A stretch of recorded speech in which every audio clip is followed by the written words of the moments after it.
fantastic if you can give your perspective on the role of partnerships, especially strategic partnerships that startups can have, either with market stakeholders or even maybe the big boys of the industry. Is there a risk of dilution of IP? Is there a risk of joining hands with your competitor, or is there a bigger story to that? I think, you cannot even survive today without strategic partnership. That is impossible to do everything in-house, but everything, you do.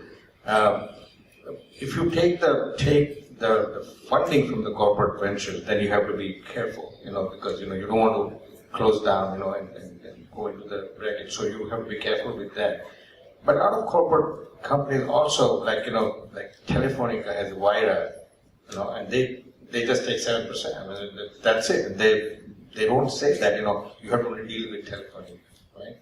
And I think, a few years back, Bisparck, the Microsoft has Bisparck, and the Bisparck won, so I was on the panel, I was there, and this is the beginning, very early stage of Bisparck, right? And everybody in the room had Apple products, right? It was Microsoft, right? And I was in Istanbul with some of the Microsoft, so I wanted to take out my iPad, iPhone, iPad. So I asked the next guy, who was from Redmond, I said, is it okay politically, so if I take out my iPad? He took out his iPhone. So today, I don't think it is, strategic partnership. It doesn't mean that, you're completely tied in or tied, I think without that you just can't function.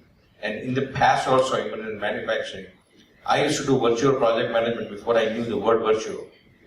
Now I know that I was doing that, So even in those times, I think, we flourished because of the strategic partnership, in manufacturing. We brought in 3M, G. Fanuc, and all these people together to make it happen.